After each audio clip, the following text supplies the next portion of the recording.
been awful and jarring and scary. And watching Donald Trump somehow ascend to office is like the worst thing imaginable. It's particularly jarring after 8 years of the Obamas, who were just truly good, decent people doing things for the right reasons. I think we all got used to having someone we could count on and believe in and trust. And when we started in politics, you had this horrible contested election in 2000. 2002, Democrats got their butts kicked in the Senate races. We were going to war, and it was a grinding, brutal time, and you learned a lot of lessons. One of them was, this is really important stuff. President Biden's personal lawyers found a small number of classified documents dating from his time in the Obama administration at his former office space in D.C. Just once I wish we could have a president who was strong enough to resist the intoxicating allure of documents. If you let people go into an election on election day and think, George Bush, Al Gore, kind of the same thing, you know? I might not vote. I might vote for the Green Party. I don't know. And then on Wednesday, we learned that Biden aides reportedly found at least one other batch of classified documents at another location. It says here that the second location was Hunter Biden's art studio. That stinks. That's not good. Catastrophic mistake. I think we all need to have that in the back of our heads every time we go to the polls. In 2016, we weren't there. In 2018, we got to be there. Candace Owens, Tucker Carlson, Alex Jones, NTG. Do you work with these kind of disaffected MAGA voices? Do we build a bigger tent to try to win in November? How do you think about it? The thing that has been very fascinating. How does a Gazan leave Gaza? Why would they not hate Israel? Anti-Semitism in Gaza seems to come from a different place than anti-Semitism in Europe or America. We seem to call it the same thing. Sure. I mean, I think if I lived in Gaza, I would probably hate Israel too. I'd probably be anti-Semitic too. But the issue is that that analysis only ever seems to extend to the considerations only ever seem to extend to the Palestinians and never for why do Israelis feel like they don't like these people. It's always just like, again, it's the adult child thing, you know? Especially about Marjorie and Candace, they're saying, I am done with you. Yeah, it's a values-based. Like, this guy is bad. That feeling is part of why we started Crooked Media. The one thing that the Obama years taught the three of us, and Obama used to say this all the time, it wasn't really about him. It was about this movement of people, and especially young people, who were interested in politics and believed they could make a difference. It can be tempting to think that tweeting a political tape is a substitute for action and grassroots organizing, which is obviously much tougher. We've sort of lulled ourselves into the belief that making statements about politics and politically righteous statements is enough, or at least we overestimate how much that can lead to real social change. Do you think that too? Of course. When she lost, it's like one of those moments in your life when you're just thinking like, what am I doing? What can I do? How can I make a difference? And suddenly like everything I had learned from the Obama years, everything that he had taught us sort of all came rushing back. And the three of us, I remember that night on election night after being stunned and sad and miserable, kind of turned to each other and said, you know, we have to do something. I think these guys worked for Obama, by the way, if you didn't know that.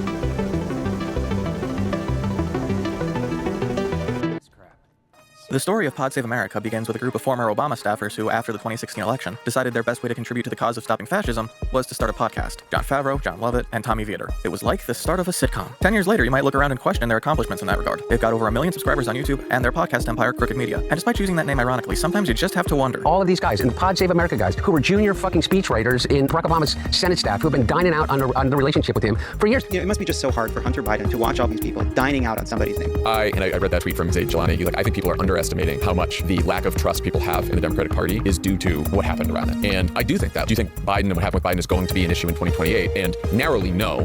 But the DNC is entering April with negative net cash on hand. Is it possible that the autopsy decision is actually costing you the money you need to win? That's just inaccurate, John. We raised $105 million in 2025. So I figure if they think the autopsy will help the Democratic Party move forward, maybe they'd see someone watching their podcast for a week to see what they're all about as the constructive criticism they need to improve as well. Is Crooked Media an ironic name intentionally or unintentionally?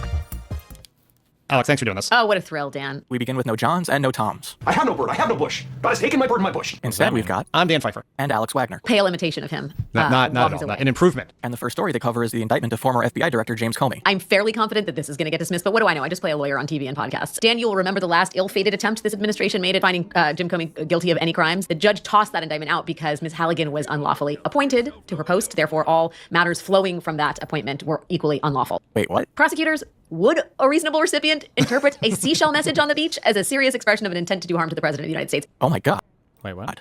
Their coverage is actually good. Comey has said he did not actually even arrange the seashells. Will the real beach mob boss please stand up? Yes. Okay, the jokes are kind of cringe, but it's the good kind of cringe where you can tell that these people have a rapport. So embarrassing. It's ridiculous. Like, no one can actually possibly believe that this was a real threat, no matter how you interpret the number 86. So I'm not laughing, but, you know, I'm still enjoying my time here. Can I say, also, the bar here is really high. Like, there are previous cases that have been adjudicated that, like, give a lot of leeway for free speech, including expressions of real intentional harm directed toward the President of the United States. And the best thing about good coverage of a story, I don't have to do any corrections. So what about the new attacks against Jimmy Kimmel on ABC for his joke after the attempted assassination of Trump? It is, I think, an escalatory move from the last time, which was just to pull him off the air. And I don't think it's a good development in terms of our democracy and the First Amendment and the freedom of the press and freedom of speech. These networks are understanding that if you allow an administration to terrorize you based on a whatever joke, that is both the end of television and comedy. And neither of those things is good for business if you're a broadcast network. I think an early indicator of the changed dynamics is the posture of the National Association of Broadcasters, saying effectively what the FCC is doing here is bogus. It's a hopeful sign that corporate America has learned some lessons since 2025 when everybody was taking the knee to Donald Trump and his winged monkeys as they sought to terrorize them. Now, what about Hegseth appearing before Congress? Amazing that this is the first testimony that he's given in the 60 days of this war. It is so galling in a moment when a war is being conducted at the expense of the American taxpayer in America's name and is killing American service members. The idea that you as a Secretary of Defense would go up there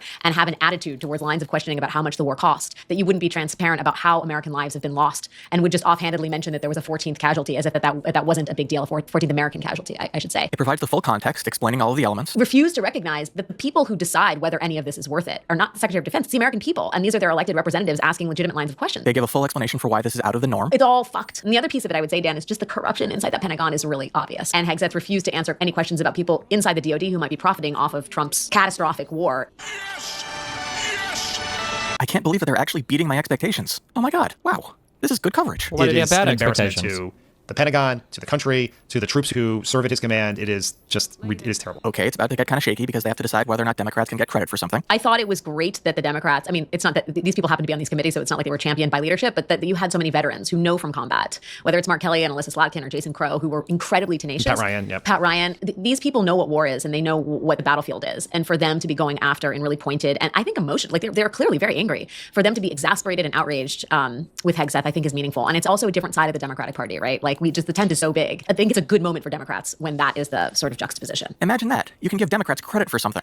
All the criticisms that I would have so far are really minor and basically just stem from the fact that maybe they're a little too jokey about these news stories when they should be taken more seriously. True malignant narcissism. And we're just along for the ride, Dan. And what a bumpy ride it's been. Yeah, runaway country. This might be a tough one because now they're going to go over how the Supreme Court gutted the Voting Rights Act, specifically and intentionally by eliminating black majority districts. Effectively, the court says gerrymandering is fine if it's partisan gerrymandering. Never mind if that partisan gerrymandering has explicitly racial and racist undertones. Trying to disenfranchise black voters, which is exactly what's happening here, in the court's eyes, that's not racist. Whoa, hold on. They now have Nitro Circus stunt riders at the White House jumping the fountain. Like, wait, like right now they do?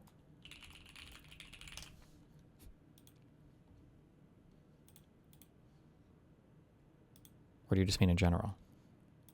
Were we missing some Kino? I think I just meant in general. Fuck you.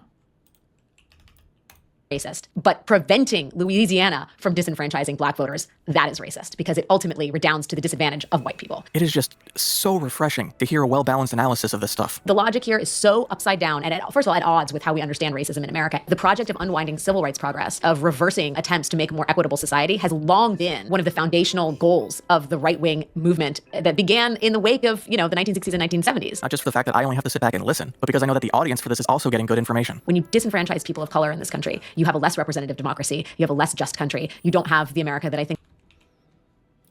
Wait, they did this today. Oh, was this today? June 13th. Whoa! Whoa, bro!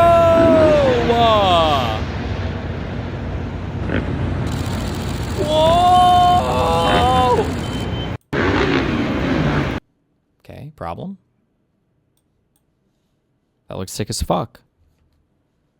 Think we all That's aspire what I to. voted It's going to help for. Republicans in this election, but the longer term consequence is a House is going to be less Democratic. It's going to be much whiter, which one of my Substack subscribers said would be like adding white food coloring to mayonnaise. So, which I thought was very funny. And not aioli. We're not talking yes, aioli. We're talking about Hellman's. Okay, maybe some of the jokes are regular cringe, but that's okay. I don't think it's not going to cost us the House this election, but it's going to hurt in the long run. But what if I'm not fired up to vote? Do you have anything to say to that? If you weren't fired up about a Secretary of State contest in your state, get fucking excited. Gerrymandering is bad. It is. But we have to do this up until the moment where we have enough power to pass a national ban on partisan gerrymandering. Okay, but maybe you think both sides are to blame for gerrymandering. Every single Democrat voted for a bill that would ban national gerrymandering, and every single Republican voted against a national ban on gerrymandering. We even got a clear delineation of how Democrats are better than Republicans.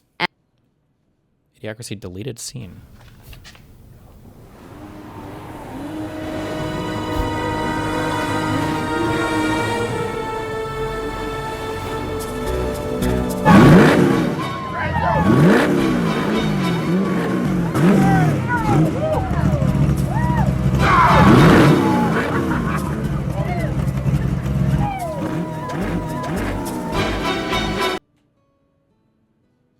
Maybe you guys are just haters, okay?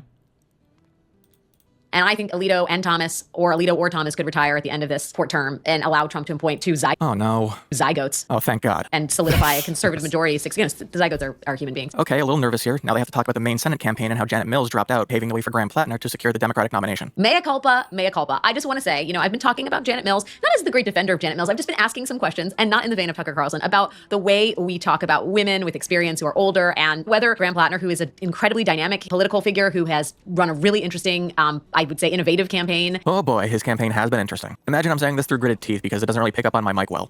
All right, you listen up, you little freaks. Fun stops here. You're gonna shut your stinking traps and behave, damn it! But whether that's gonna pass muster with the crazy Mainers who are gonna decide whether Susan Collins is going back to the Senate, right? So I'm just asking questions. I mean, Susan Collins is our Iron Lady. She is a special place in my heart for her vote putting Brett Kavanaugh over the top, as she claimed nothing bad would happen to Roe v. Wade. Dump trucks worth of opposition research based on the tattoo, on his online posts, and we do not know yet how that's going to play. I've had to update this part more than once since I started making this video for all of the opposition research that's come out. And I'm sure there'll be more after I finish anyway, so take this as my perspective at time of recording. If something really bad comes out, assume I've updated. Can I just say I hate Graham Plattner as a person for a lot of extremely justifiable reasons? Damn. But I hate Republicans more, and I hate them for forcing me to get behind Plattner in order to push them out of power. And you know what? I think that's enough. Graham Plattner, fuck you, but fuck Republicans more. There's no path to the majority without Maine. We absolutely have to win Maine. Alex Wagner, great job. Okay, what's next? Ami is interviewing Zach Walz, who at time of recording is running for the Democratic nomination for one.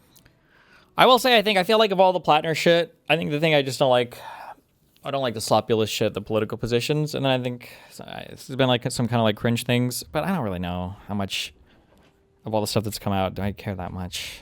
Like Nazi tattoos are cringe, but like everybody that joins the military is like, it's a certain archetype of person. I don't know. Meh.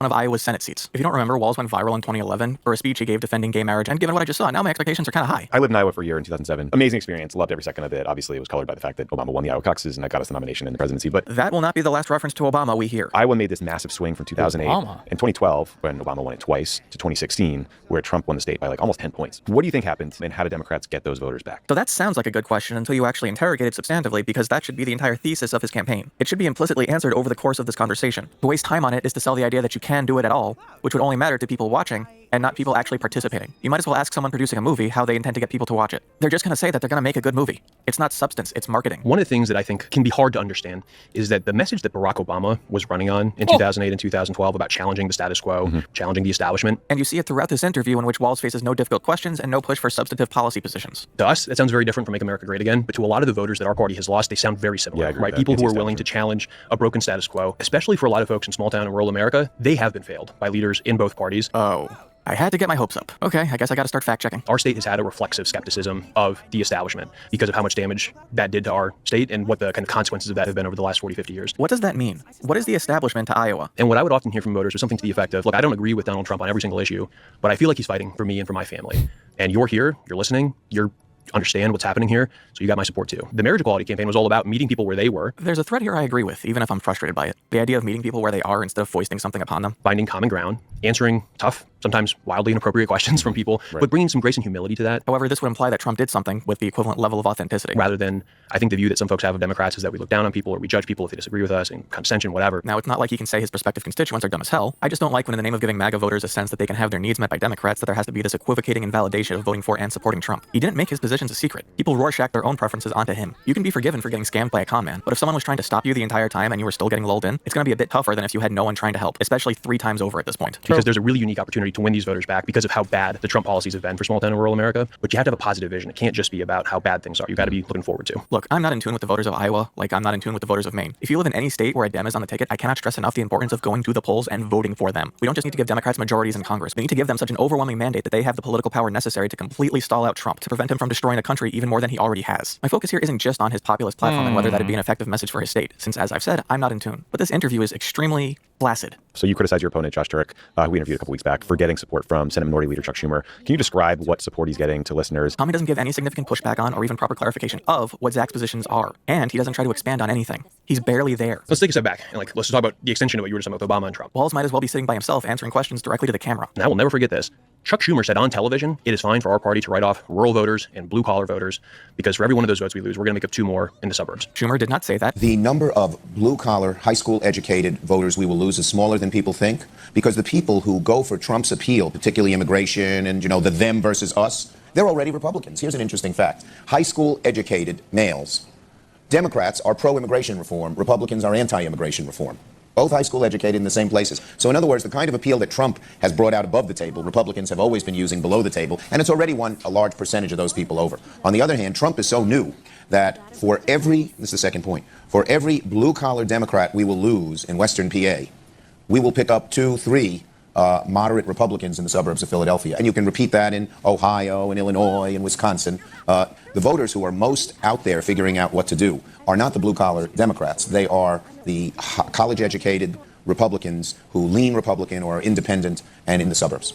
All right, let's flash forward to January. And it again makes the implicit Trump forgiveness more frustrating. And that math might work in New York. It definitely does not work in Iowa. I think it's going to be a hell of a lot easier to win those voters back with a candidate who can look voters in the eye and tell them, I don't know Chuck Schumer a damn thing. When we turned in our nominating petitions, this is about a month and a half ago now, 15% of our signers were registered independents and Republicans. Okay, but what about the other 85%? Were they Dems who consistently vote, or were they just unaffiliated who thought you sounded nice? Right. So it sounds like you're saying, like, if you win the nomination, the DSCC is going to spend, and you're not going to stop them, and you'll work with them, but you feel like you will have better negotiating on our terms. Yeah, that doesn't mean anything. What's frustrating about these conversations is that they aren't built out of a desire to learn why the outsider candidate might end up being more effective than the mainstream candidate. This is a softball interview to an audience that already agrees with them on an election that requires separating oneself from a pack if they are to be seen as a serious contender. And you see it throughout this interview, in which Walz faces no difficult questions and no push for substantive policy positions. I think to me, that illustrates the strength of this grassroots campaign. Outraised my opponent in the primary, despite him having every door open for him by the committee. And Iowans respect hard work. And frankly, they respect people who are willing to say out loud the things that they know are true, which is that there are leaders in both parties who have failed states like Iowa. Who failed what and how? Please be specific. And we need change, and we have to have somebody who's willing to push for that change. What's your plan to kind of reform the Senate, fix the image of it being broken? Like, are we getting rid of the filibuster? Are we banning PAC and lobbyist money? Are we talking term limits? Like, tell us your... I've made a promise. I'm only going to serve 2 terms in the U.S. Senate if elected.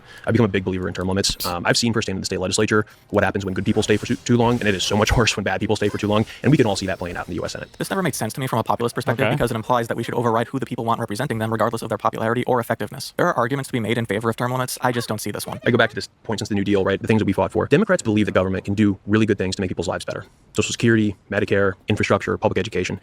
But if people don't trust the government, then it's going to be a hell of a lot harder to do those things. Right. And so I think restoring that trust is incredibly important. Every Iowa voter explained the difference between a 527 or a C4 or what. Like, no, of course not. But do people understand that there is a direct connection between how rigged the economy is and how corrupted our politics have become by these super PACs and billionaires and dark money? Like, yeah, absolutely. Just gotta box breathe and remember that populism is a language I don't speak. You know, Donald Trump was not wrong when he said that we need to drain the swamp. The problem is that he's not draining the swamp at all. If anything, he's like floating in it. Just building a new swamp. Totally. Like Pete Hegseth in there and a bunch of other douchebags. We've had multiple audits of the federal government already by the left and the right. Doge did not find anything. This idea that there's a swamp or a deep state is utterly false and only serves to entrench the idea of vast corruption, making it harder to actually dispel with effective governance. Supporters of your opponent would point out that you ran a PAC in a previous job, the Next Gen 50 PAC. Hold on, he used to run a PAC? How did you come to this, and how do you explain that previous job? Yeah, I mean, look, so first of all, there was no federal independent expenditure of that organization at all, right? So it's a complete apples and oranges situation. Wait a minute. He's a state senator, and he was really young the first time he got elected. State Senate seats are typically held by people who have wealth to burn due to the amount of time and money you need to invest in running for a seat. Oh, you've got to be kidding me. His mom promotes functional medicine and dieting as a way to treat multiple sclerosis? Is that how he was able... Okay. Well, that might not necessarily be tied to him directly, but... Oh, you've got to be kidding me. His mom... Does he believe in that?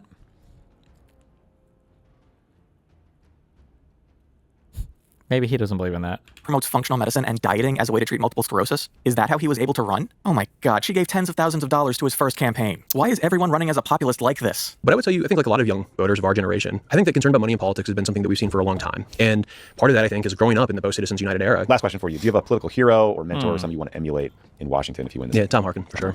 Oof. I just want to say someone who's worked in restaurants. 86 means hold the mayo or whatever. 86 the mayo, 86 the chicken parm. It does not mean kill the chicken parm.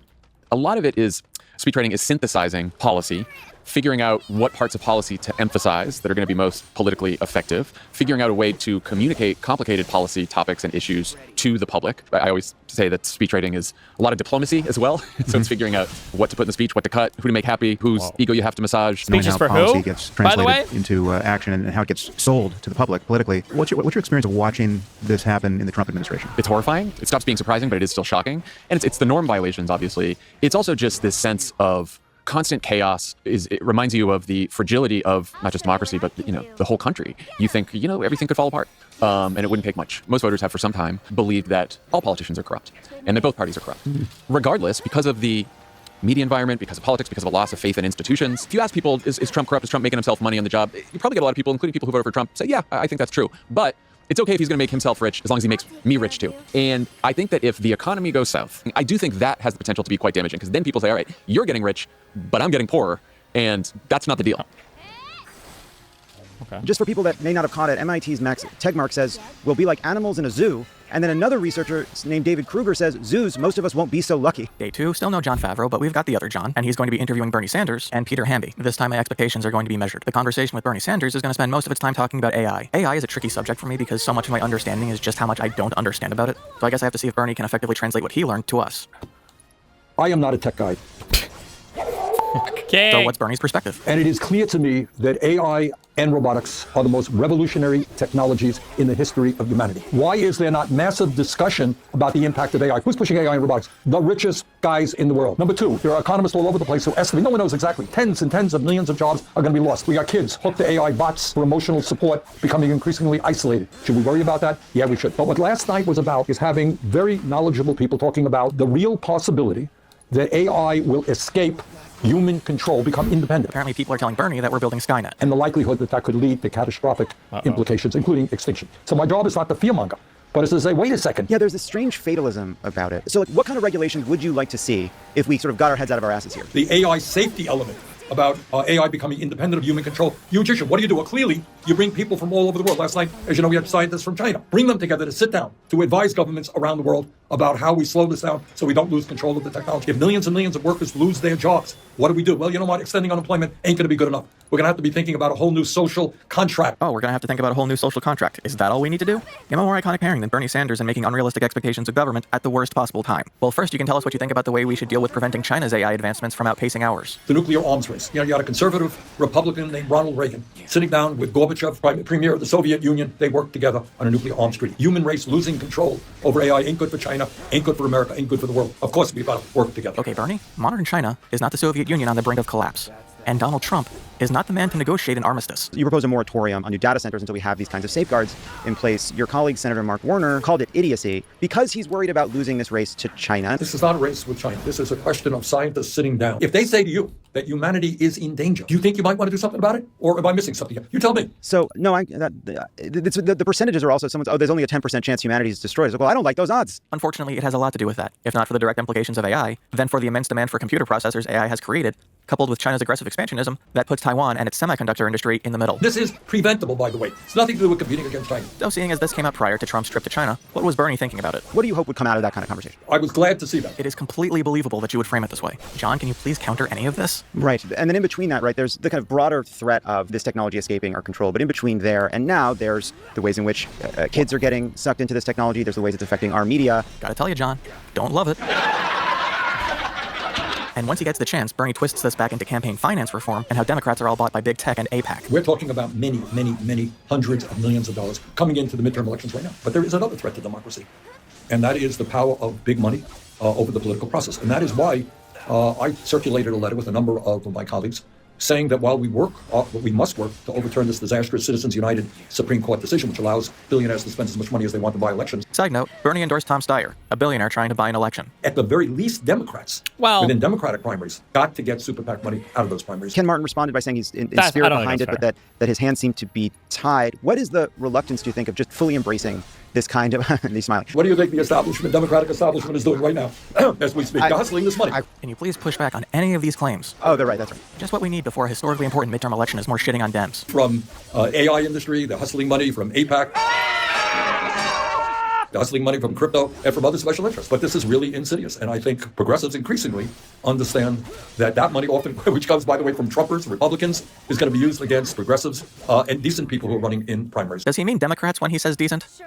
I'll let you decide. Totally unrelated. This segment is sponsored by a non-banking banking app. Love it. Do you have anything to say about any of this? To the point of the scale of this problem, if really 100 million jobs could potentially be at risk, to your point, we'd have to think about a much different social compact. And what we need to be talking about is a new social contract. But bottom line is, I think we're talking about a new social compact. And now apparently we have to talk about Israel. Hell yeah. If you want to hear my perspective, you can join my Patreon or become a member to get the version of this video with bonus footage. Is the interview with Peter Hamby any better at least? I want to start with your piece on political violence. Nope. It's about left-wing violence on the rise.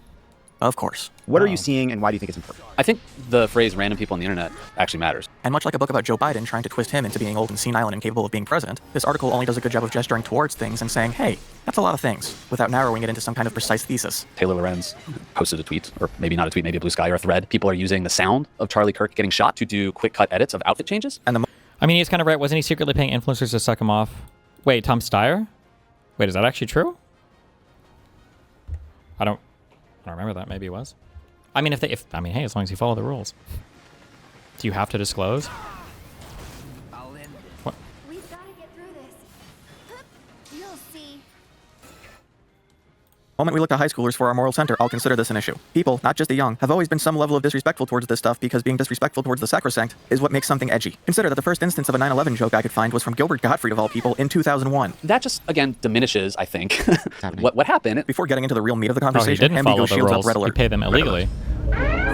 This is a founding principle that's of not free good. media, the DC media's tendency to both sides think. That is not me. So left-wing violence is on the rise, is it? In the first Trump term, obviously in the Obama years, people blamed Trump and Republicans for the crazy. But there has been an uptick in partisan motivated, not just violence, but plots. There's obviously 2 of the 3 attempted assassins on Donald Trump sounded like they had left-leaning political views. Sounded like? What does sounded like mean? And again, back to the random people on the internet thing, it's not coming from Democratic politicians. Okay, so that is a pretty big distinction, and it calls into question how this is being framed if one side is getting institutional encouragement. But continue, I'd like to hear the rest of your argument. The problem is the diminishing power of people like me in the mainstream press and the diminishing ability of normie politicians to get out there in the information ecosystem and have people hear them. That stuff is being replaced just by noise and slop on the internet, and it does seem like, to me, and I think the evidence in the polling bears this out, and by the way, some of these people might just be fake bots, and the right completely exploit even the fringiest thing that you found on the internet and pretend it's like the mainstream view of the Democratic Party. And I make clear in the piece, Democrats aren't the ones saying this. Okay, you're still qualifying. Please focus. It is, though, kind of ambient on the internet. In the second Trump term, it has been celebrated that we're going to fight dirty. And I'm not trying to be civility police either. You end up with a guy who's got a screw loose, who hears all this stuff on the internet and thinks, I've got to go kill the rapist, fascist, pedophile in the White House. I just think that it's easier to hear the crazy stuff that the algorithms have poured gasoline on than it ever was, and you just hear it more on the left than I think you used to. Algorithms are manipulating discourse on the left, which heightens the potential for extremism. Cool, but think about something here. Because the way he feels obligated to preempt the criticism exposes the flaw in his analysis. Because it's not violence that is spawning out of ideology or being instigated by inflammatory rhetoric by politicians. The issue is algorithms that push extremism to maintain user engagement. He's starting from the wrong end if he's talking about a minimal uptick in left-wing violence, because he is copy-pasting the criticism of right-wing violence and it doesn't map cleanly. Because he's blaming the left for rhetoric that he has said is amplified by algorithms, regardless of its actual popularity. Lovett and Hamby can see that this is happening. All the mainstream politicians on the left can deplore political violence. 95% of people say the right thing. Then the next day, 100% of people spend the day talking about what the 5% said. But they basically have to dance around each other for 30 minutes trying to get to that point without feeling like they're attacking their own audience. There is another way to approach this that is not, or we can't have this conversation yet in American media. Maybe we never can because of how cucked liberals and liberalism is actually. But like, let me just put it this way, okay?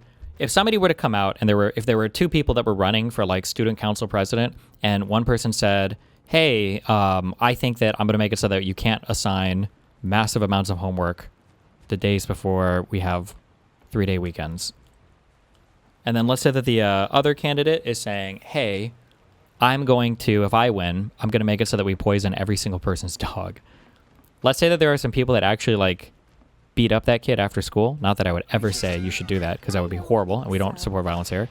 But like, if that were to happen, I don't know if you would like strictly blame the speech on, you know, the other side and go like, well, you need to tell your people to calm down. It's like, you should, like, we should always be doing that in American politics, but like, that can only go so far. And I know that it is like inconceivable in the United States because we just have such a childlike view, such a naive, stupid view of freedom of speech over here that we think that anybody should be able to say anything with zero repercussion, harm, whatever the fuck. But like, when you get out and you constantly antagonize half the population over and over and over and over again, and then when it seems like you are reveling in it, you love the pain and the suffering, like, that can radicalize people without anybody on the left having to say fucking anything, which is why you usually can't find left-leaning political leaders that are engaged in radicalizing speech.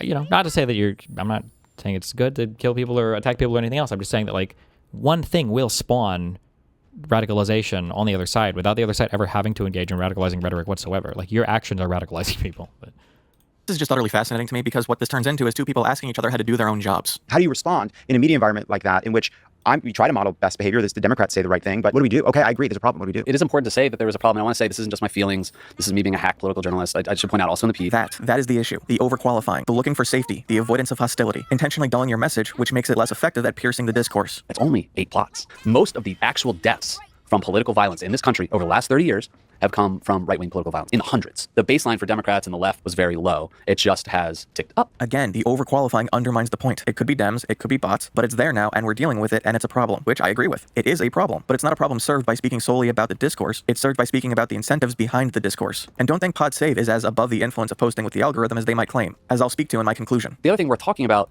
isn't just violence, it is the conspiracy theorizing.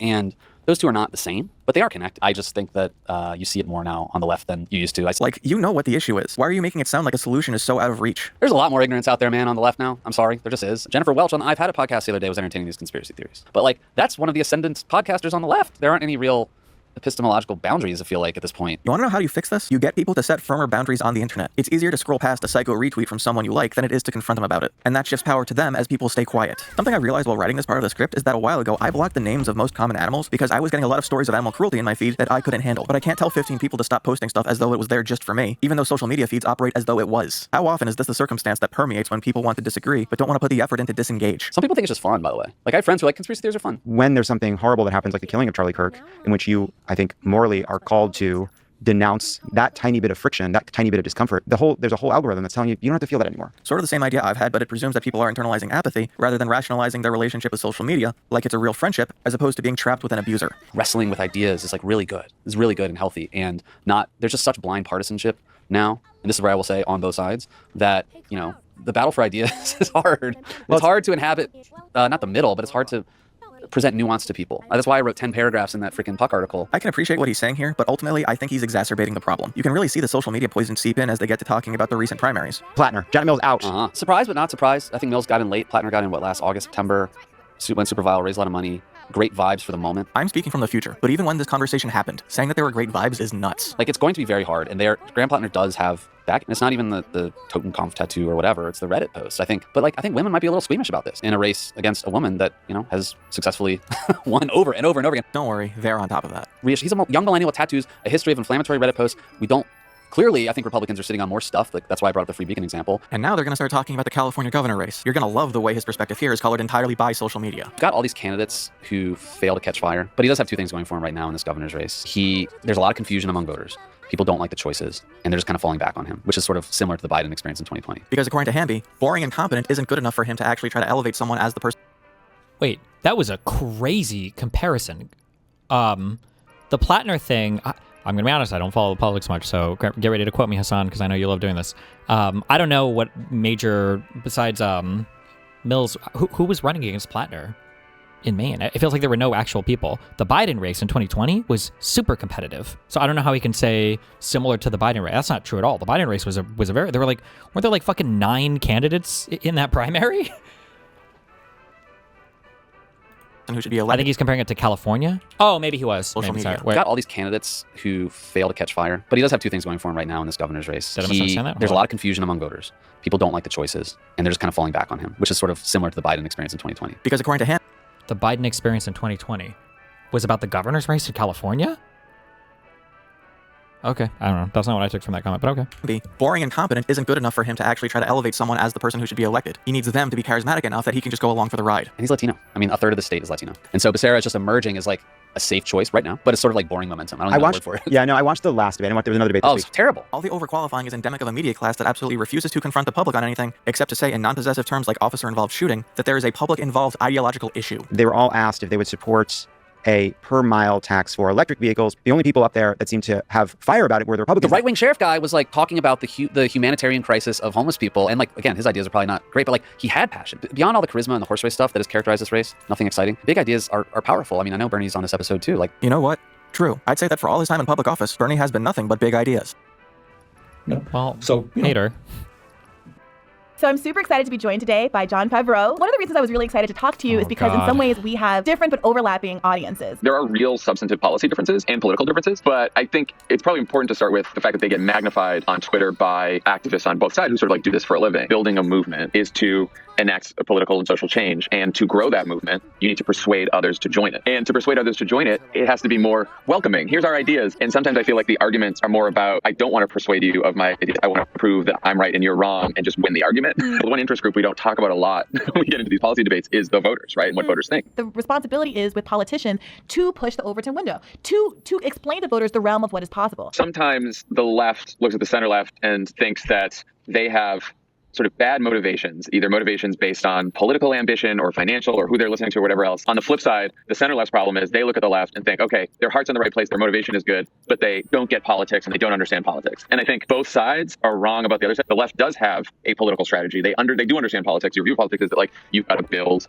a movement. But then I've also been in the White House and you realize that like it's a daily grind. And I've seen like the things that we couldn't get done were not because like a bunch of, special interests were like whispering in our ear or because Barack Obama was like, fuck it, I just need to get reelected, so I'm going to do this. It's because it's really hard to change public opinion, bring people together, and also have a citizenry that is not only with you, but willing to then push on their elected officials to make sure that they act in the right way too. Yeah. There is this, or there has been in the past, this sort of transactional view of what politics is. So there's a lot of young people who are really excited about Barack Obama, but they voted for him in 2008. And the idea was, all right, I'm going to give you my vote. Now you go fix the world. And I'm going to go back to my life and just focus on other shit. And I think we have learned through 8 years of Obama and now under the Trump presidency that that's never going to be possible anymore. Whoever is the next Democratic president, I don't care how talented, how left or center left or whatever that person is, they're not going to get anything done without a movement pushing on the Republicans in Congress who are still going to be there blocking the president's agenda. Like this has to be a movement, for in perpetuity.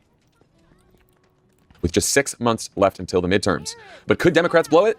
Of course we could. So Trump keeps telling us he's holding all the cards. What kind of a card game do you think he thinks he's playing? Once again, the day seems to start all right because it focuses mainly on criticism of Trump. Right now, with regards to his handling of Iran and the opening of the Strait of Hormuz. The bet seemed to be that we can create enough pain for Iran that they buckle and they capitulate. I still think that's a flawed strategy because the IRGC doesn't give a shit about their own people and they have all the guns. In 10 days, Trump's supposed to go to China, which is by far the most important meeting of his entire second term so far. And now this is dominating the whole agenda, not the trade deal or anything else he wanted to get done. It seems like we're now begging China to help put pressure on Iran to open the Strait, which is exactly where you want to be. The Strait of Hormuz was open.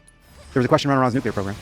Now the Strait of Hormuz is closed, and there's a question about Iran's nuclear program. I don't know what kind of card game you're playing, where whatever number of cards you're holding, the situation keeps getting worse and worse all around you. I don't even know if he has a couple of twos. You know what? Can I change that? I already want to change it. What they are doing is despicable. Closing the Strait of Hormuz. They are sending people on small ships to their deaths for the purposes of extracting economic pain from other countries. Then they get into talking about gas prices and the way the cost of jet fuel led to the implosion of Spirit Airlines. They more or less have the right idea as well. Spirit had gone into bankruptcy twice, and they asked the Trump administration for a $500 million bailout, which they were denied. Though they do kind of gloss over something that they should probably spend more time on, which is the implosion of the current president's gray matter. Also, you see that Trump initially tried to blame it on Obama. Instead, Obama blocked a merger with another airline that actually went out of business in 1987. I missed that.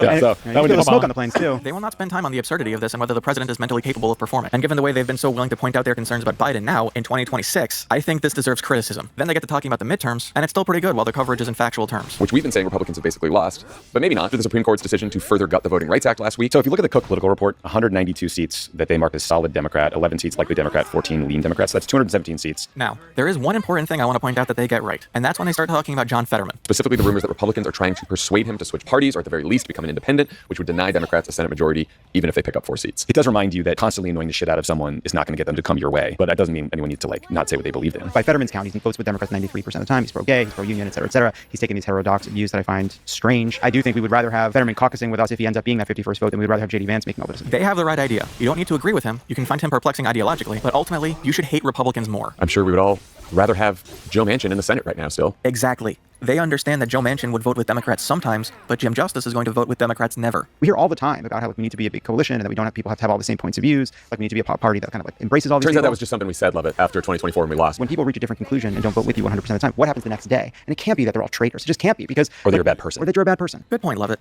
But I don't think your co-hosts heard you. Speaking of broadening the tent, we can bring up Hassan Piker.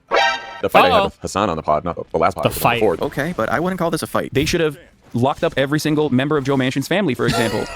Straight up. Hey, we got his vote on the IRA. Well, but okay, after making concessions. Well, that's the fucking, what are we going to do? For making ridiculous concessions to a guy who's supposed to be, who's supposed to remember his place.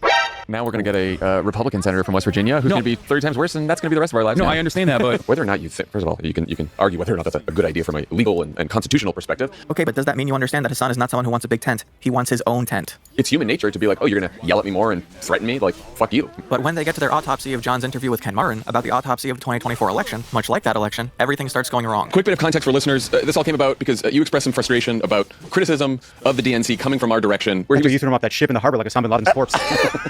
As well as the state of the DNC's finances, which are not great. What does not great mean? That they're in debt? Spending too much? That Dems aren't winning elections? because Ken had a response about that which you couldn't counter. The DNC is entering April with negative net cash on hand. Is it possible that the autopsy decision is actually costing you the money you need to win? That's just inaccurate, John. And I'm sure you follow the campaign finance reports like I do. We raised $105 million in 2025. And now you don't have debt that's Yes, made we a do have negative debt, cash on but hand. we do have debt, John, and that's because I took out a loan last year to make sure we can make deep investments. We raised in 2017, which is an analogous year. Tom Perez raised $40 million less than what we raised this year. He didn't have the debt that you guys have. Yes, he did. He had $76 million in debt. The reality is we're spending money as we raise it to win elections and to build infrastructure.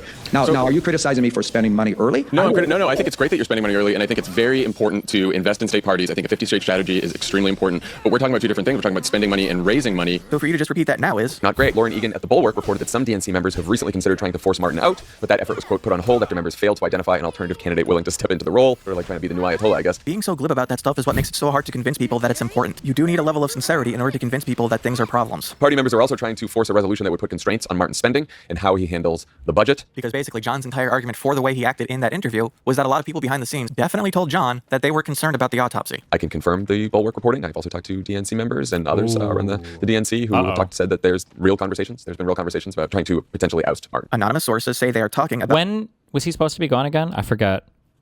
How long ago was the chat with Z about that? When is Ken Martin supposed to be gone? What do you think about the Be Nicer to Fetterman push from Digital Ground Game? When they announced that push in a previous stream, you seem to be hesitant, or were you memeing? No, I mean, I think it's probably okay. Some people make decisions based on who's nice or mean to them in Congress. And I think that, I don't know, maybe being nicer to Fetterman would help for people in Congress. I have no idea.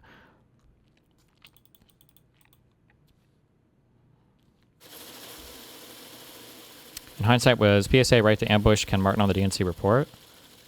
I don't think so. I don't think it helped anything or did anything that great for us. About potentially. Much in the same way my girlfriend is definitely real and definitely lives in Canada. Here's what you don't understand. What do we want the DNC to do between now and November? We want it to raise a ton of money. But even then, the DNC has very little to do with the midterms. So really, please elaborate. Because the DNC can have little to do with the midterms directly, but shitting on the DNC in the run-up to the midterms can have a pretty big indirect effect. Though doing this now has little upside and a lot of downside. So why are you doing it now? If we succeed in the midterms, Ken Martin's going to say, see, you're all a bunch of bedwetters and I'm amazing and look what the DNC did. Why is bedwetter such a common insult right now? It's really, really weird. That's going to be wrong because the DNC doesn't really have a lot to do with the midterms. If we fail at the midterms and people say, oh, this is why Ken Martin's off, that's also doesn't really hold water because it's just the DNC plays the biggest role in presidential elections. So this is a 2028 issue, not a 2026 issue. His performance in that interview was shockingly bad. And like, obviously I'm biased here. I'm a host of the show. I'm your friend. I'm friends with Ben Wickler. And I came away feeling like he was insulting my intelligence because like on the autopsy, nothing in that report could be as bad as the series of news cycles about spiking the report or going back on your promise to release it. Nothing. Sure, but I think it's fair criticism to ask why you would exacerbate that media. And of course, they talk about how nobody was expecting a silver bullet in the autopsy, right before talking about the groups that were definitely looking for a silver bullet. Despite what he said, like no one expected there to be a silver bullet in there. I did hope there would be a granular look at the efficacy of like voter contact, door knocking, phone calls. But now we don't have any of that. And everyone is filling the void with their priors. So the DNC defenders say, oh, it was all just inflation, or Biden was too old. And the left says it was all Gaza. And we just argue in circles ad infinitum. And it sucks. The fundraising is not good. There's a bunch of big donors on the sideline who will not give to the DNC. I know that from personal conversations with them, and we can't pretend otherwise. Once again, will not name name. I hate this won't name names thing. I can understand it for some things, but like, how can you say there's a bunch of donors that won't donate because they're all upset about everything, but we're also raising historically huge amounts of money? I just don't understand how we reconcile these things. It just seems like bullshit. But I don't know, maybe that's just me. I came away shocked that like a political professional struggled that badly in just answering questions that I feel like were asked in good faith and could have been answered. It is now like accepted as a fact that the DNC covered up the autopsy because it showed that Kamala Harris lost because of Gaza. And now that the autopsy is out, everyone still believes their priors. So what did we learn and what did we gain? I've also talked to people who have raised money at the highest levels for Democrats for a very long time. And they said that the finance situation is a disaster. And they're like, he can talk about state investments and this and that. The problem is he is spending more money than he is raising. Just explain plainly why you think it's bad for the DNC to have debt instead of just declaring that it is. Because to use a bad analogy, I could say someone taking a loan to buy a house is bad in itself, but it depends on the responsibility of the person who takes the loan more than the action of doing it. And so even if he was raising a lot more money and having more success there, if you're spending more than you're raising, it's still a problem. I wonder if PodSave had early investors so they could spend more than they made until it became profitable. To all of his talking points about investing in state parties, the portion that they're investing in state parties still even if you take all that money, that nowhere near makes up the large gap between the fundraising and the spending. What is the expectation of return for the investment? All of this is completely sidestepping that most crucial aspect of what we're actually getting for this spending. Amanda Littman, our friend who runs Run for Something, she made a good point about this. Oh, buddy, you're sourcing her? But most importantly, he is going to be the Democratic nominee for the United States Senate against Susan Collins. Wait, so what whether is you her like him or not, he history is who again? we have to support. And if you don't like that, if you do not like that outcome, the person to be mad at is not him. It's the fucking Democratic Party and Chuck Schumer. The real challenge here is building trust in the Democratic National Committee ahead of 2028. Because what the DNC does ahead of 2028 is they are going to set the primary calendar, they are going to set the debate qualifications and who qualifies for debates. We are going to have a raucous primary in 2028, and supposed to be the referee of that primary is supposed to be the DNC. Right now, your concern should be 2026 and making sure everybody who can vote does vote. Trust is built out of results. And if concern trolling about the 2024 autopsy affects election results in 2026, that is going to have consequences on the 2028 election that you're worried about. If you want to build trust for 2028, you make sure that we are consistently winning elections now. I do think that it's incumbent on all the candidates who are going to run in 2028 in their campaigns to speak out publicly and get some transparency, more transparency than we've gotten from Ken Martin on what the rules are going to be, how the process is going to go, make it transparent, whatever happened to the fucking autopsy. One of those things is not like the other. Every conversation we're having about the Democratic National Committee, it is important going forward, but for right now, it is about Democratic Party problems that ultimately will have no impact on what happens in 2026. And that doesn't mean we don't have to have this fight and this conversation right now. But yeah, no, because to that point, love it. The folks I was talking to said their biggest worry is 2026 happens, we do well, and then Ken Martin's see, you were all wrong, bunch of bedwetters and bedwetters again. What is that? What even is that? And then suddenly you're in the primary, in the 2028 primary, which happens right after the midterm elections, and by then it's too late to solve the problem. And I think what I took away from the interview overall is the era of that kind of talking point is over. Don't talk down to people like this. It doesn't fucking work. Certainly not solving your problem. It was direct, but he's also very defensive. And what you've heard from DNC people and people in the Democratic Party is that the relationship. Littman was one of the people listed getting paid by Plattner or Steyer. I can't remember which one. Oh, Steyer, the girl from that video. Building element of the job, which is also important for the Democratic National Committee chair, is lacking in a bit. His whole point was we're looking forward, not backwards. It's well, none of us want to wallow in the past, but it's about learning from and correcting mistakes. Remember when voters were hey, you have a gerontocracy problem? Have we solved that beyond removing Joe Biden from the ticket? Absolutely not. How do you solve that? Do you force locally popular representatives to not run and therefore become more anti-democratic? And his repeated point about lessons, we're releasing the lessons. I encourage everyone to go onto the DNC website and sign up for the 200-page lessons report and see what it is, because it's not really a lot of lessons. It's a lot of it is lessons from success in 2025, and then various case studies from different groups that are just sort of pasted into the document. That's not an autopsy of 2024. And from there, it just slides into needless Dems bad territory, starting with a new John Ossoff attack ad. I think the corruption message is really powerful because it's true, and it also gives you a why to explain why things are so broke. It also speaks to the moment, which is that voters are furious. They want to burn down the system. That was true in 2016.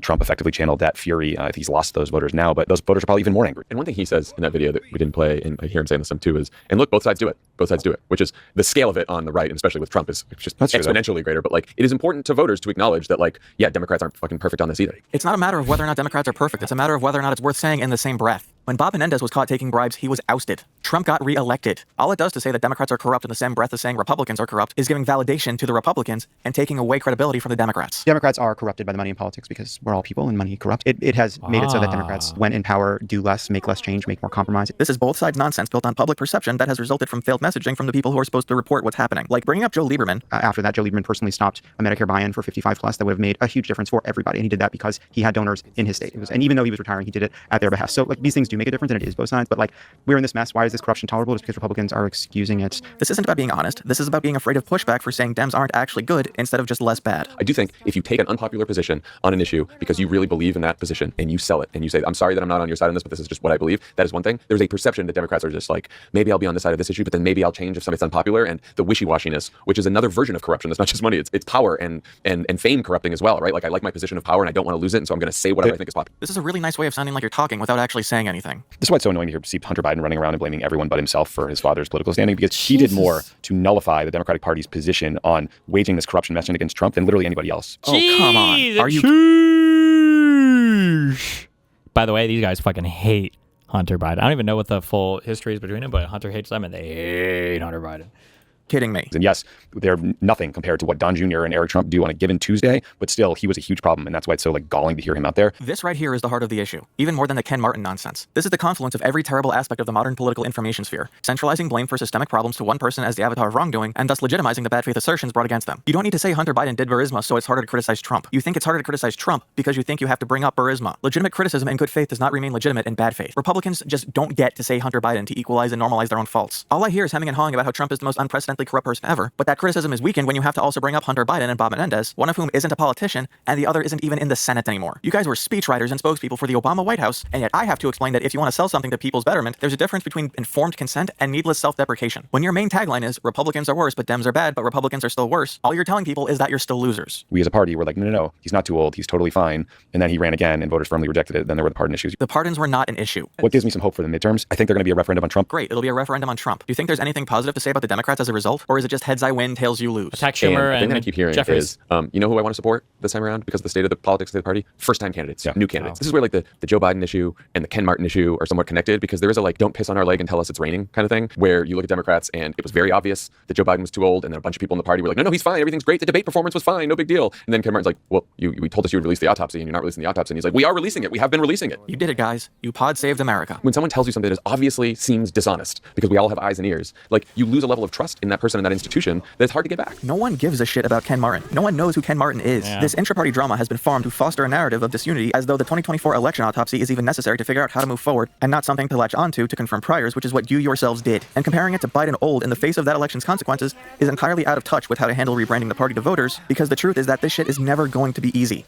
You want the Democrats to be perfect legislators, marketers, and brand managers so that you don't have to do any of the salesmanship for yourself, because it's easier to coast on complaining than it is to actually work for a resolution. If you're going to say that politicians can't just coast on Trump bad, then the same goes for you. You aren't commentating from the sidelines. You're on the field.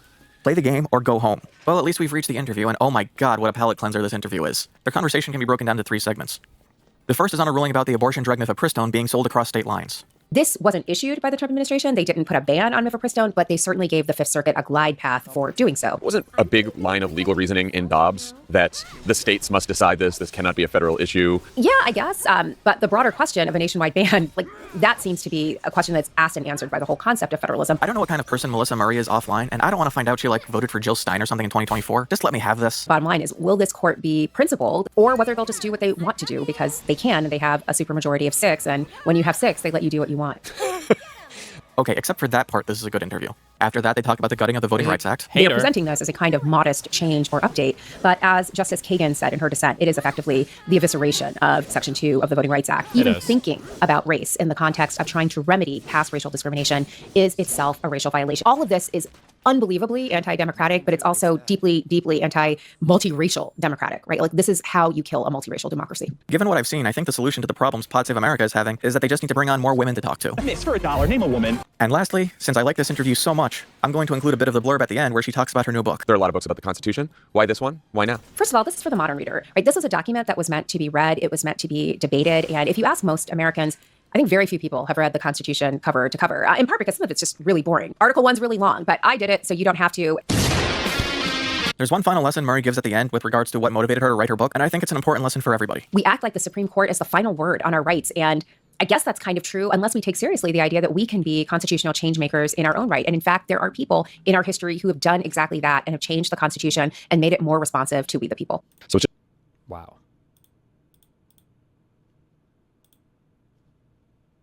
Okay. Hello. Well, hi, what's up, buddy? Hey, how's it going? It's going great. I think the last time we talked was at the fundraiser, so it's been a little while. It has been a while. Yeah. Fuck, wait, what was the... Wait, weren't we in a debate? I feel like somebody was triggering you like crazy. Was that at the fundraiser? The day before the fundraiser. Oh, that might have been the day before the fundraiser. Oh, yeah, But okay, yes, okay. we were both in that. Yes. that was an interesting time. Interesting times. I'm kind of curious on the... Okay, so obviously you had your populism video recently, yeah? Yes, Are you happy with your response to that? Yeah, the like ratio is higher than normal. So my at least my people have liked it. Of course I was courting the controversy a little bit on Twitter, so it is what it is. But, yeah, of course.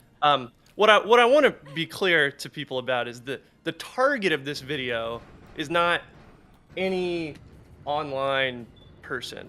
Like with my Ezra Klein video, the target of this video is like sort of the intellectuals and I guess that sort of class, the journalist intellectual class, not really like online pundits. Sure. I'm kind of curious, when you think about, I guess like, I know you had an answer in the video, but I guess to re-explain, when you think about like what populism is and how it manifests today in our current politics, well, I guess summarize your thoughts on that for me. I'm kind of curious. Well, it manifests what populism is. I think the pretty broad, generally accepted definition of what populism is, I think anyway, is just a kind of politics that aims to represent the common man, the average man, against some, pick your favorite word, establishment, elite, whatever, corrupt authority that's controlling or putting down the common man. Mhm. And sometimes this is true, and sometimes it's not true.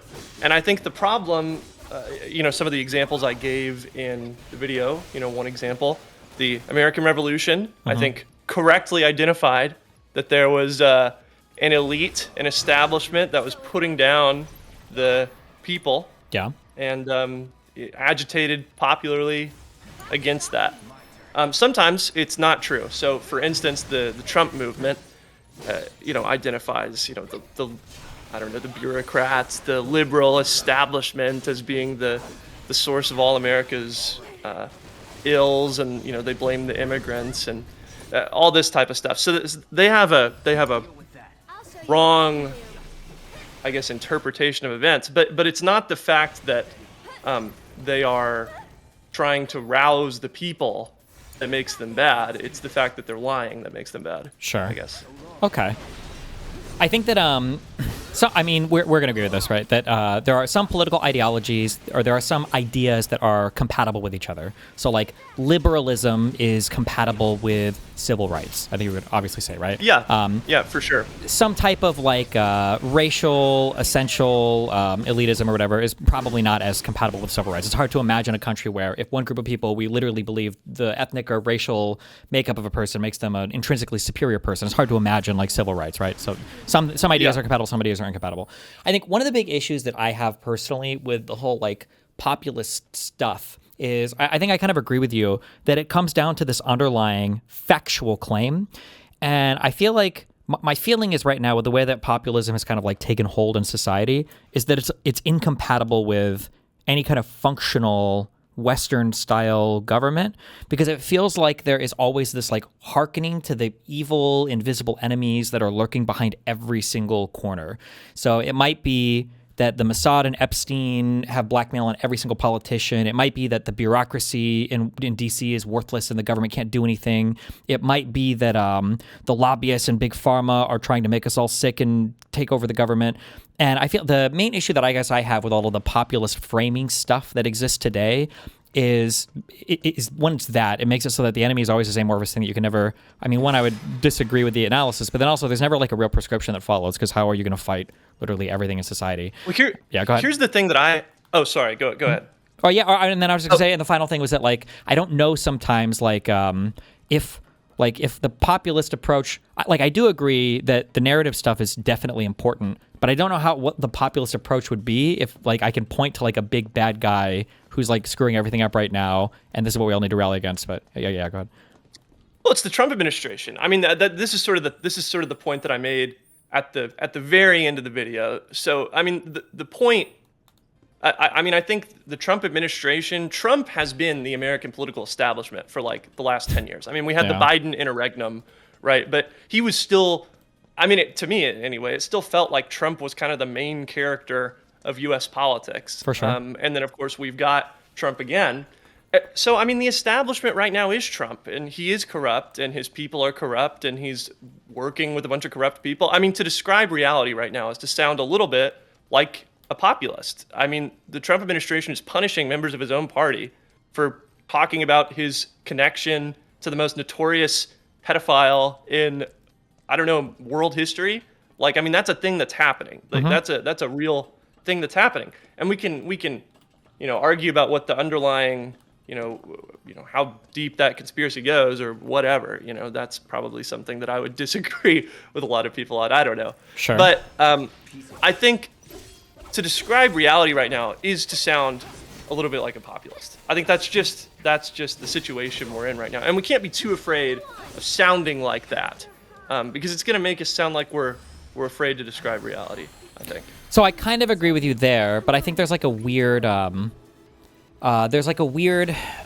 thing where it's like a self-fulfilling prophecy. So here's an issue that I've run into a lot when I talk to people. When I talk about conspiracy theories, if somebody were to tell me like a single FBI agent did like a bad thing against an American citizen, like there's nothing immediately discounting about that. Or like, it could happen, you know? But if somebody were to say there was a conspiracy that involved like the entirety of like the NSA, the CIA, the FBI, that's immediately your priors on that are very, very, very low, because this would have to be, you'd need a really big explanation for how so many people were in on this thing to like murder Americans or something.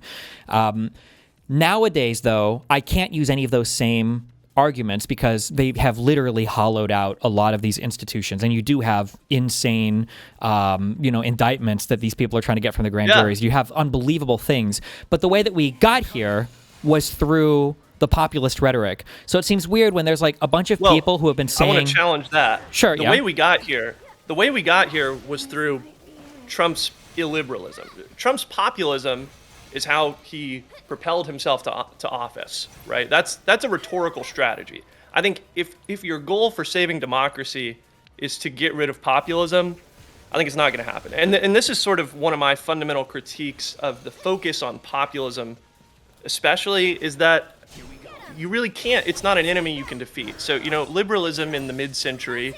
The grand enemy was communism. Sure. Communism was an ideology represented in fact by the Soviet Union. And then before that, liberals were against fascism, which was a concrete ideology represented by the fascist movements in Europe. And we were, in that sense, we could focus our attention on something real and tangible. With populism is take it up with Plato. It's been around forever. Mm-hmm. And it's not going to go away in any system where the people have some say in their government. Now, I guess we can tilt at windmills and say, we just need to get rid of the populism. I don't think that that's the right approach, because I don't think really the populism has been what what the damage has come from. I think it's come from the illiberalism. And populism can be attached to, I guess it can't be attached to, elitism. It can't be attached to maybe like a technocratic elitism, but it can be attached to a lot of things. And liberalism can do populism just as well as any other ideology. I guess I'm trying to think of who, if we think about like a liberal form of populism, like who is it that we're rallied against as liberals? Because when you point out like Trump, I don't think about like resisting Trump as being a populist thing. Like Trump is just, that's not like a covert set of systems that are like seeking to keep us oppressed. It's like an overt, like Trump is on TV bragging about all of the crazy things he does. Like I feel like why does it have to be a secret? I feel like because I feel not necessarily a secret, but I feel like populists rely on this idea that the big bad guy is never really saying that he's the big bad guy. So, for instance, when we talk about like when populists rally against big pharma, right? They're like, big pharma is not how you're saying, I want to kill everybody. We're going to try to make you all sicker. Or when they're rallying against like the Epstein class, nobody's out here saying like, oh yeah, we want to cover up for Epstein, of course. But when we rally against Trump, Trump is literally saying, I want to kill the families of terrorists. I want to end a civilization in Iran. I want it right. It's like a more overt kind of thing where it's like, this is a guy can be resisted. I don't need yeah, go ahead. But maybe you feel it's definitional. I'll just, I think I would, put a pin in whether or not we think it's necessary for populism to have, that specific sort of enemy. But let me just take that, as you put it. I think the equivalent of that for liberals, for people who are opposed to the Trump administration, is everyone around Trump. I think it's unquestionable that he's been enabled. I saw your interview, or not interview, your conversation with Tim Miller on The Bulwark talking about Jason from the All In podcast. Mm-hmm. I think that's the intuitive counterpart to what you're talking about, where populisms of other sorts have these sort of secret enemies. It's the I don't know, what do we want to call them? The billionaire class, the people who are supporting the Trump administration's efforts to suppress free speech. The people who benefited from the they've got political apparatchiks installed at CBS now. I mean, this is like that's the counterpart. I think it's not necessarily Trump. Sure. Yeah. I'm kind of I do agree with that like the system is being corroded. But I would argue that it was the populist idea of that corroded system. When I say that Trump is here because of populism, it was that feeling that got Trump here. And now it's true, but it was like true in a self-fulfilling way in that people thought that the whole system didn't work. And now Trump has come in and now he's legitimately destroying the system. And now there are parts of the system that aren't working. And I feel like the type of populist response to that is, one, I don't think it's good to legitimize the feelings in the past.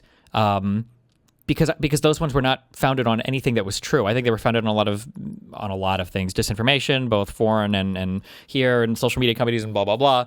But then I also think like the fixing of those systems is also going to be different because the way that the populists attacked the systems in the past were government is corrosive or big tech or big pharma or big anything is corrosive because essentially like there's an essential aspect of it that is corrosive.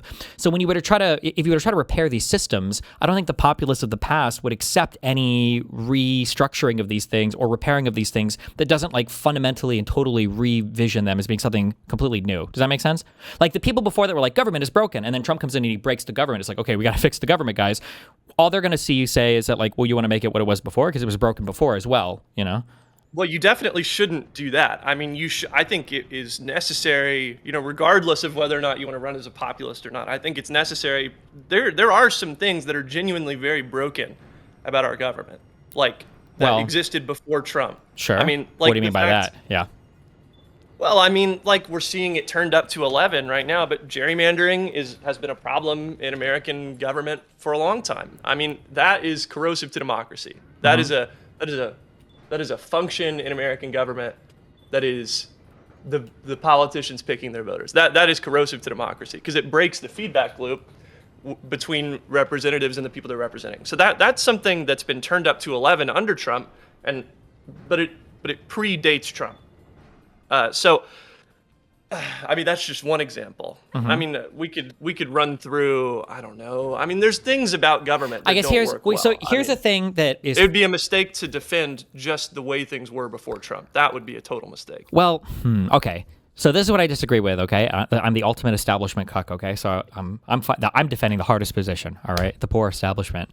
When people say things were broken before, approaching this in good faith, I'm going to assume that you mean something way different than I think the average person meant when they said that. Like, I think that it's worth talking about what are the financial incentives that exist in healthcare and how can we channel said incentives in better ways to produce better healthcare for more people, blah, blah, blah, blah, blah. I guess I don't know where you're at on this, but like there are people, it almost feels like the average person today thinks that when like a health insurance company denies a claim, for instance, every single denial or 90% of denials are done out of just pure greed and they just want to kill people for no reason or just to like maximize their profit and that's it. That's the only reason why a claim is ever denied, for instance. Do you agree that that's like what health insurance companies and hospitals and everything are doing, or? Well, no. I mean, no, that's not, no. I mean, that's so I guess, yeah. So then the issue that I have, I mean, the issue that I have, the frustrating part of the difficulty in fighting these feelings sometimes is somebody like you will say, I agree with the populace. We can't go back to what we had before because there were definitely issues. But like, I agree with that to some extent. There are always issues that we are working on. But the people that you're kind of like agreeing with are the ones that feel that. And I don't know what our path forward is if people are coming from this area of like, oh yeah, the entire government was complicit with Epstein raping and murdering everybody, and everybody loves like all of the horrible things, that the genocide and everything else. Like these people have a fundamentally different view, I think, of like a quote unquote broken government or broken system than I think you would. Do you feel that way, or do you not feel that way? Yeah. I think a lot of liberals, I mean, at least in my, interaction with people in the world, I think a lot of liberals feel like government fundamentally doesn't work. I mean, sure.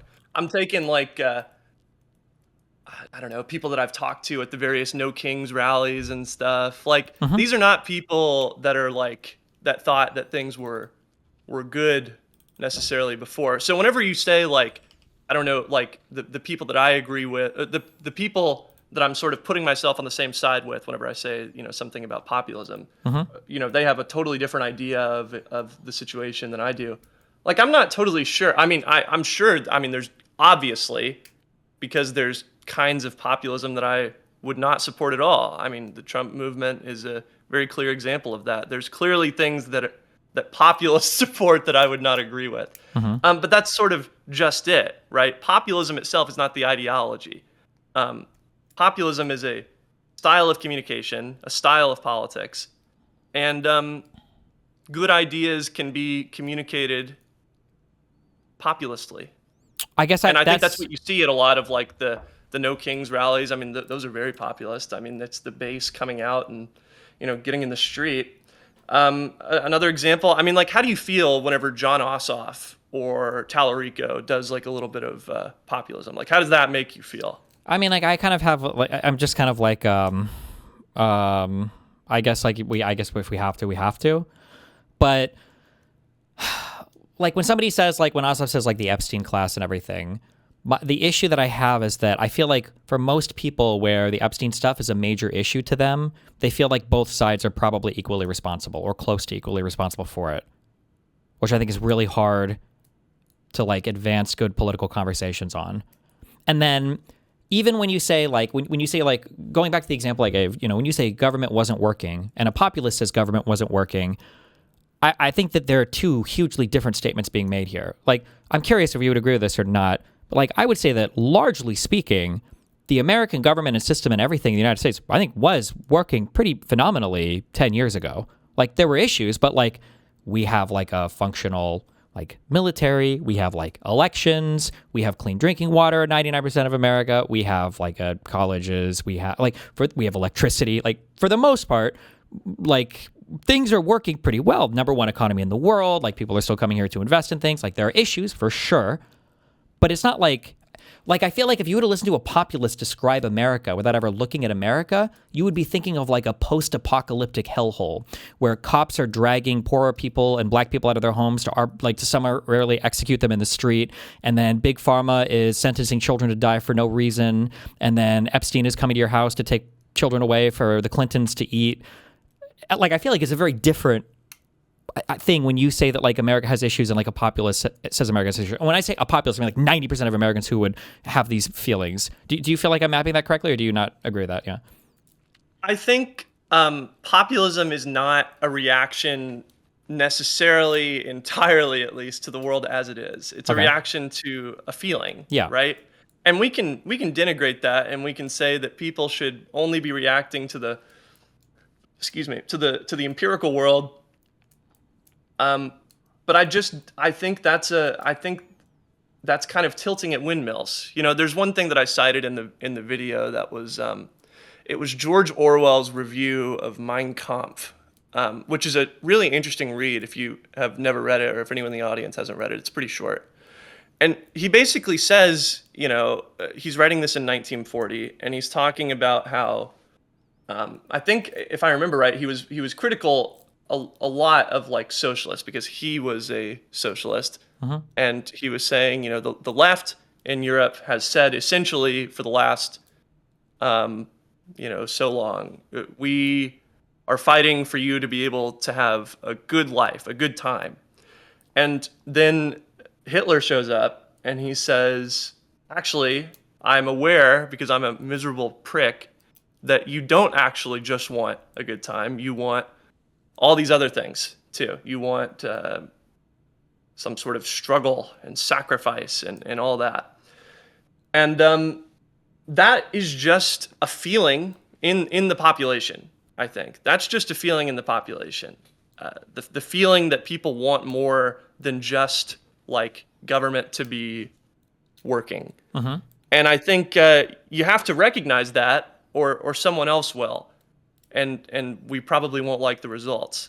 Like whenever J.D. Vance says, I wouldn't sacrifice one American manufacturing job for 1 million cheap imported toasters. That's funny, but he's denying the fundamental premise that, like, what we should be trying to do is make life easier for people, make life better for people. He's saying we should make life worse for people, so that way we can have this sort of national spirit in which we are a manufacturing power. That's what he's saying. That's an I super disagree with that, or maybe we would agree in different words. I would say that he thinks that maximizing just the economy is not actually making life better for people, but people would be okay with a slightly more expensive iPhone or a slightly more expensive vehicle if that meant that they could be proud of their Detroits, their Rust Belts, and that it was manufactured in America, that there's something he's hearkening more to there than just like GDP growth or overall economic output. Yeah, for sure. But that's how a lot of like the technocratic liberals that I'm critiquing in this video would define like whether or not things are good or not. And that's sure, sort of, I agree. I mean, a little bit ago, that's sort of what you were saying, right? Whenever you were talking about, number one economy in the world, all these things correctly, whenever we look at the data and we see the United States, things were not broken, right? That's right. Things were not broken in the way that the Trump movement says that they were broken. But, we can take a look at, we can take a look at the America of 1776. People in the colonies were a lot more free than a lot of other parts of Europe, but we still felt oppressed. We felt oppressed because they wanted us to pay, the stamp tax. They wanted us to, they wanted to bring troops over and put them in between the colonists and the frontier. We were upset at all these things, even though objectively people in the American colonies were freer than a lot of other places in the world. And so I say all this just to make the point that populism is connected to emotions, not necessarily facts. And we can complain about that, or we can find a way to make good policy emotionally appealing. Sure. I don't necessarily disagree with that, finding a way to make good policy emotionally appealing. And I think that's what people like John Ossoff, James Tallarico are trying to do. We can disagree with, individual phrases they say or instantiations of trying to make a populist liberalism happen. But I think that's what they're trying to do. I think that's what, FDR was trying to do. I mean, that he was trying to make a good policy. We only use the word liberalism in the United States, really, to describe what we describe because of FDR. That's his responsibility, because he had to come up with a word to describe his like left-wing economic vision that was not communism. So he had to come up with a word, and the word that was created was liberalism. Not created, but the word that was used for the first time in that context in the United States. He used liberalism to describe it. And that's why this is a real tangent, but this is sort of why a lot of, in other countries, liberals are like center-right. Like that's whenever you say like liberalism to someone in like, Germany, they're thinking of like the Free Democratic Party. They're not thinking of like the American Democrats, or they think that these are like the same thing for some reason. Maybe, sure. Yeah. I guess like there's a world where I agree with you. I feel like the branding on all of this has been so thrown to one side that the microsecond you enter any kind of populist framing, you're very quickly getting into like a both sides world where the factual beliefs from everybody is so destroyed that like the solution forward is not. I'm going to say it's not apparent, but it's like politics. Sometimes politics isn't about the factual stuff. So a great example of this. Do you know Ruben Gallego, the senator? Yes, but explain for my audience who he is, for the people out there that don't he's know. a senator from, Arizona. Okay. I think. Ruben All right. Gallego. I think he's a senator. He's a senator from I think Arizona, but he has some things that he says that I think can. Okay, so actually, let me back up. During the Biden administration, the thing that he got hit on a lot was that the border was open. This wasn't true. The border was not open. The border was not open. Biden did not open the borders. However, you have to figure out a way to respond to this point. And Ruben Gallego does a good job of this, where he points out that the feeling that a lot of people have on border security does not come from like the actual day-to-day impact of immigrants in their lives. Like, it just doesn't. What gives people the willies about the border is the feeling that things are like out of control with regards to immigration. So, Sure. they see like on Fox News or whatever, they see this, the caravan of people coming up from Central America or whatever through Mexico. And Fox News is like, we're being invaded. And you feel like things are out of control. And that's how a lot of people felt about the border. And so I think we do have to recognize that whether or not it was true that the border was literally open, we have to deal with the people's feeling that things were out of control at the border. We have to deal with that feeling, whether or not it was accurate. Does that make sense? I agree with you, but I think this becomes increasingly hard when the populist framing is not at all based on reality. Like, I don't know how you counter the feeling of there are 30 million illegals here when there are not 30 million illegals here. Because it seems like the next obvious step to counter that, the way that the populist on the right frame it, is mass deportation and alligator Alcatraz and ICE to every city doing crazy stuff. Well, I think what you do, so there's two parts here. First, you don't have to win over the, I guess, hardcore conspiracy theorists who think that, like Bovino, who thinks that there's secretly like 100 something million illegal immigrants in the United States. That's not going to be your target audience for this sort of thing. Your target audience is like some guy who consumes politics relatively passively, who sees something about, asylum policy that he, only half understands, and he interprets this as being, an out of control border. That's your target audience. It's not the guy who thinks that there's 106 million illegal immigrants in the United States. So the way you communicate that is by talking about wanting to secure the border. I don't think that that's like a crazy thing. We can talk about wanting the border to be secure. That doesn't require any sort of brutality from ICE, going into Minneapolis or whatever and kidnapping people. That's a totally different thing, because people also, here's the other thing that this is sort of what I want people to, maybe one of the things that I want people to do by breaking the frame that like populism is the fundamental enemy instead of illiberalism, which I think is the fundamental enemy. People also interpret ICE running through the streets, destroying things, kidnapping people as chaos. They interpret that as chaos. They interpret that basically exactly the same way that they interpret like any sort of other disorder. And that's why it's incredibly unpopular.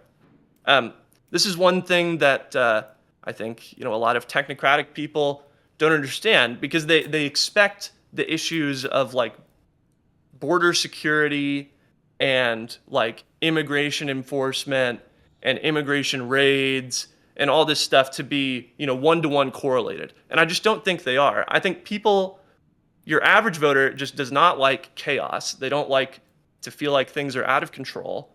And they want someone who can make things feel like they're not out of control. And there's ways to do this in a liberal way. There's a great speech by Mario Cuomo, the father of the notorious Cuomo.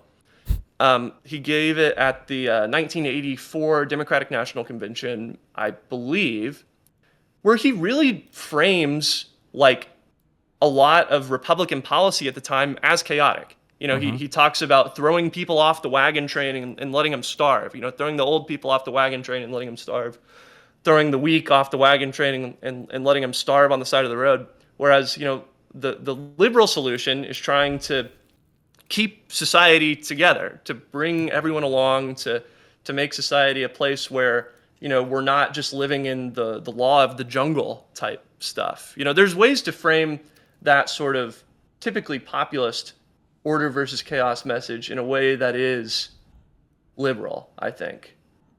Okay. So I touched on a lot of stuff there. Yeah. Sorry for... No, you're good. I'll think on it more, I guess. Yeah. Okay. No, it's okay. Look, I